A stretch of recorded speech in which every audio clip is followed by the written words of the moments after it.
people, hello human of mankind. We're in the time of transformation and there are many things are changing every day.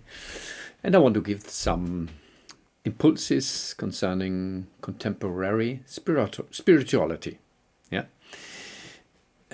We had a nice singing from TC and the text is nothing should scare you, nothing should torment you.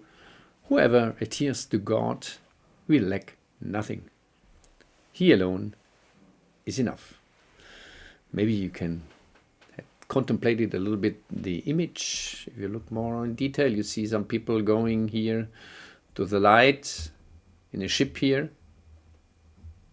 Also you see here a sea, another light. So you can find some details in this image of Mr. Leyendecker from Switzerland. Yes, we are continuing our presentation with the early Christian communities after Jesus was dying, after 2,000 years ago, we think. There had been communities more in the underground to try to follow the message which Jesus left to us. The early communities, early Christian communities. But after a couple of years, it's changed that the religion gets a state religion. And then somehow this situation changed. But other communities tried to copy this way of living according to the message of Jesus Christ. And one of these one is the Cathars. The goal was a pure life, the spirit of original Christianity. They practiced charity. They lived in community of poverty, and the motto was the common good before their own good. Their way of life was characterized by ascetic attitudes. The Cathars knew they were only on earth to refine their souls and learn. Their thoughts and actions were aimed at community life by administering the goods that God had given to everyone in a fair manner.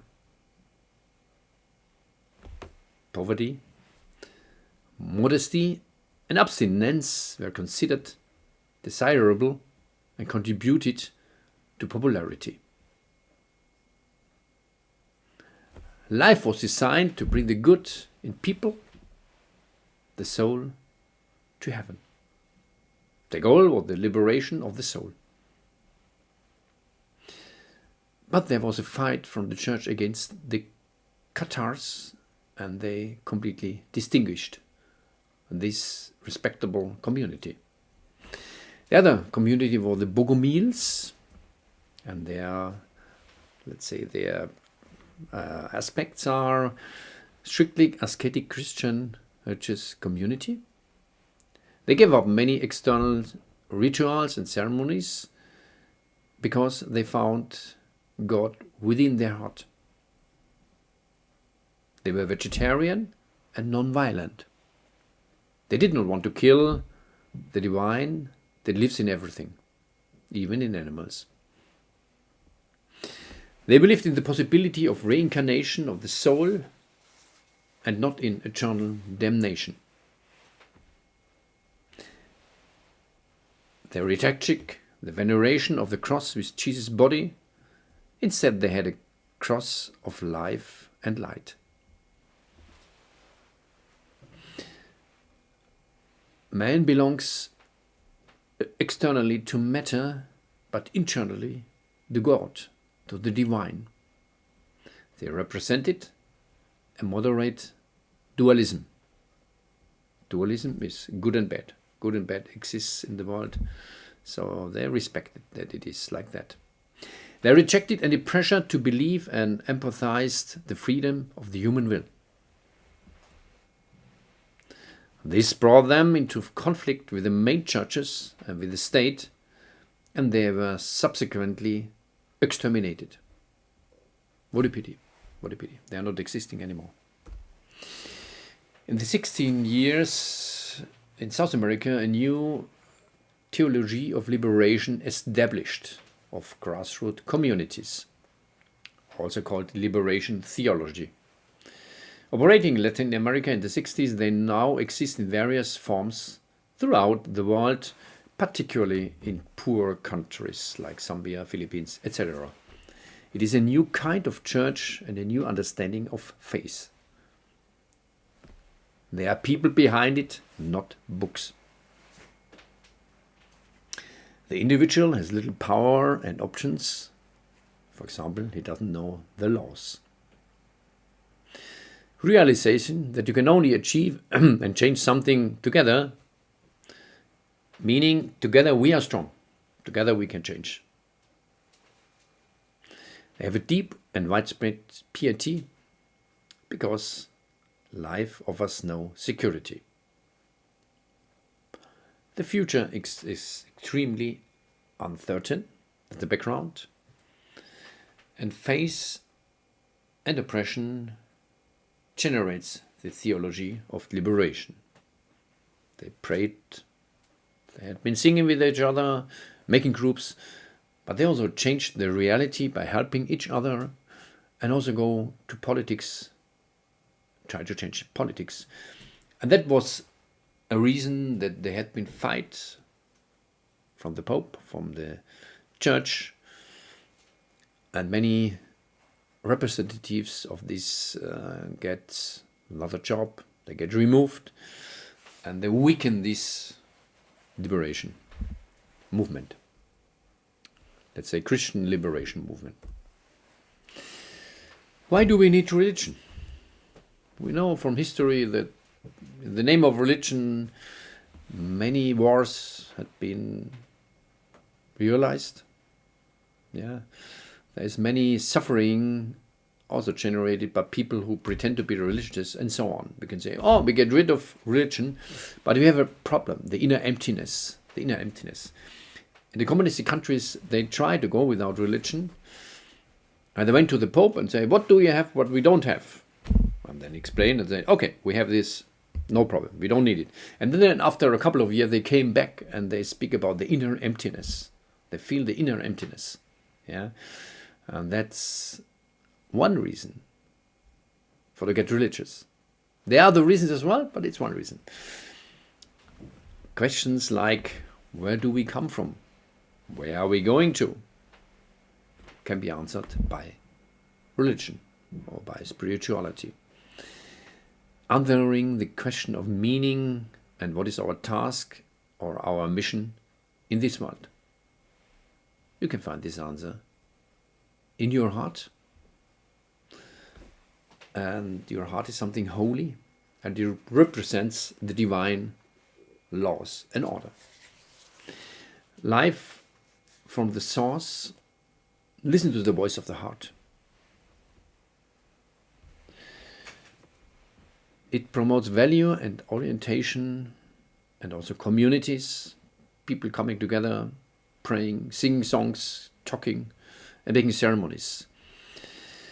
It's very culture generating. The religion always, from the beginning, had been accompanied, had been linked to a lot of cultural, let's say, monuments and arts, music. Yeah, rituals are something which are good for human to have some rituals. Security and trust. Last but not least, cheerfulness and help in difficult times. So we have quite a number of reasons, of good reasons, to take a look what the religions want, what the religions communicate, and what they can give us. James is a forgotten hero of Christianity. Yeah, we have books in our Bible. Paul is very famous. But James was the brother of Jesus, and he was very close to him, and he knows very exact what he wants, what Jesus wants. And he was, let's say, the successor of Jesus. At least that's what Jesus wants. If the letters of James had been taken more seriously, we would have not the situation we have today. James took a leading position in the first church in Jerusalem. He must be a holy man, because he later received the nickname the righteous, the perfect man. Many believe that it is the oldest letter in the New Testament, and the letter of James was written about the year 45. The name of Jesus rarely appears, but Jesus' message is all the more clear and unmistakable. Living wisdom and teaching, that's what matters. Living the whisper, not only talking about it, not only reading the Bible, but living wisdom, to live what we are teaching. It's a joy to hear the word, but it's not always easy to be the word, to be the message, to be the wisdom, to realize it. The letter of James is a great one, clarity and love for people. His message of faith without activity, without works, is dead. If I communicate the message and I don't live it, then it's dead. It's like nothing. We should live the message. Paulo Coelho speaks of the fighter of the light. We should be fighters of the light, fighting for a better world. I do not betray the Creator who loves his creature and creations. If I do not care for his creation and prevent suffering, injustice and neglect as far as I can. The goal is that we humans act under the leadership of Christ in our hearts, really live the love of God in honor of Him in everyday life. Practice the love of God in our everyday actions, and thereby advance in development through services to others, and work toward a different life with friends where we can pick up exactly where we left off. We create our own world beyond. We create our life after this life. Everything is in our hand. We continue our life in another world where we stopped it here.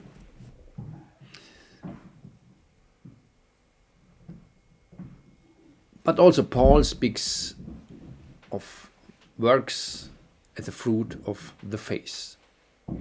He also mentioned that the fruit of the faith is our engagement, our actions in the world for a better world.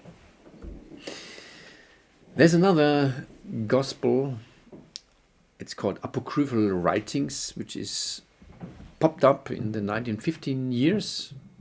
Before 2000 years, we didn't know that the Gospel of Thomas is existing, but it's a treasure. It's a true treasure.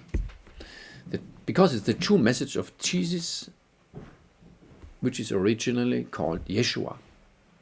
Yeshua is the original name of Jesus. It's now available through the Gospel of Thomas, a treasure of humanity.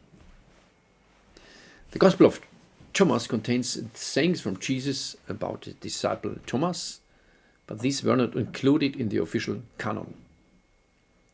But we don't know anything for sure about the author. It calls into question why we don't have this book, because power was a topic in the church. The book was hidden a long time and banned under penalty of death. It was now found again 1945, along with other books, some of which are still locked in the Vatican. The focus is on the life of Jesus and not the death on the cross. It constantly reminds that the glory of God is also within us. The paradise is within us. I have it inside me, but I can also see it outside, even in difficult conditions. I can see the paradise of God in the nature, the reflection of God, the mirror of God. of the Creator. The book does not exclude a personal relationship with Jesus. It's about the awareness that deep within us there is a space where we are independent of the outside world, where there is deep love, liveliness and joy. Maybe meditation is a good way to explore this. Jesus also repeatedly withdrew and prayed. But we also need clergy, priests who explain and live the word and accompany the Christian communities to ensure social services. So the church is necessary, the temple are necessary, the people who are working there are still necessary, but we can find the truth and happiness within us. We don't need a book between, we don't need priests or a bishop between God and human. There is nothing. We can directly link us to the Creator. That's a big presence. That's a big treasure. Everyone can connect directly with their heart to the light of God.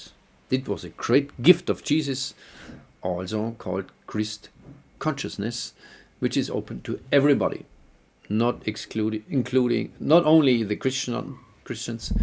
Everybody can link to this light in the heart, in the universe, not only on the planet Earth. Yeah.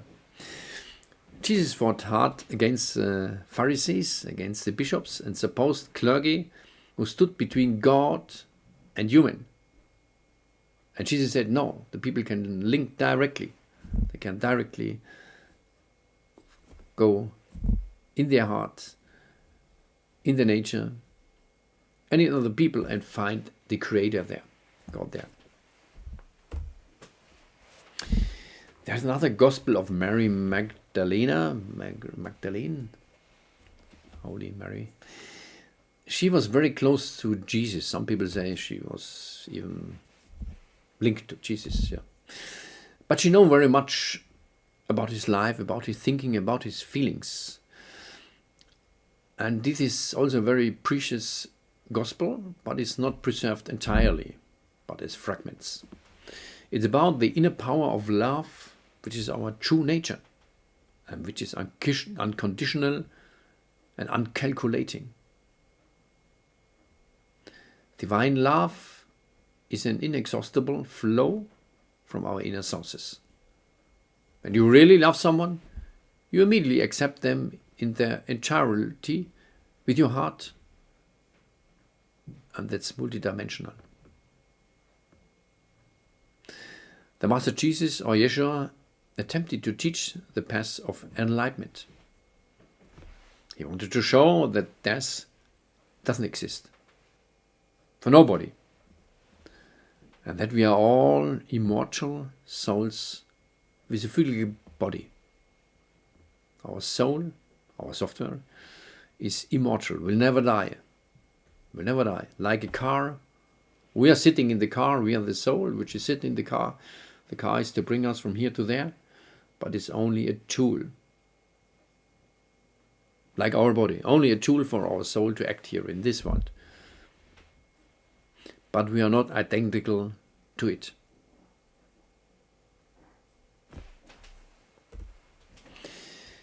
There's another revolutionary gospel of Aquarius. It's originated from Levi.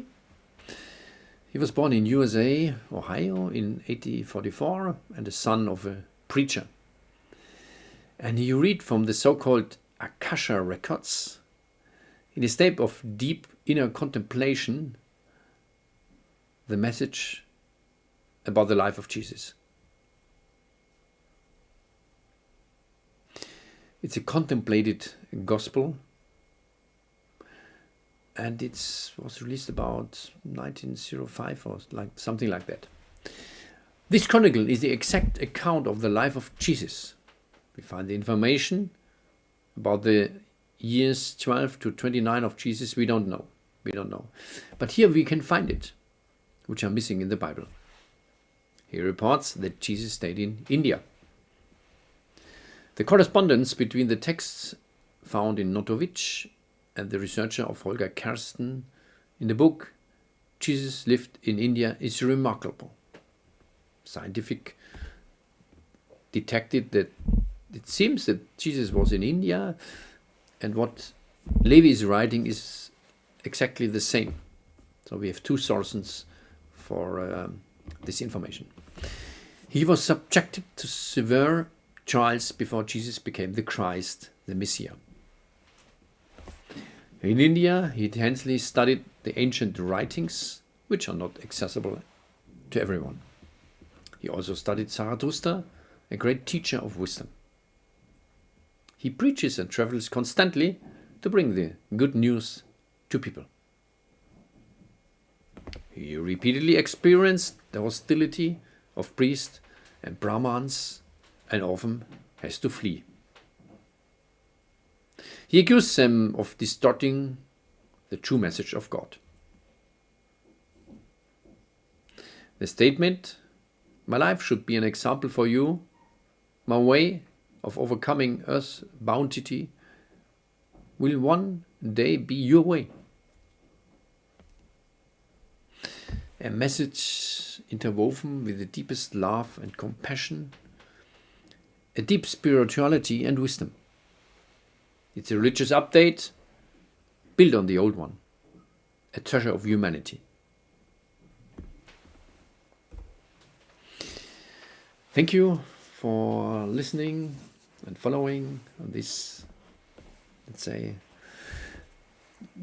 readings about spirituality, and happy to meet you again next time. Have a good time. Bye-bye.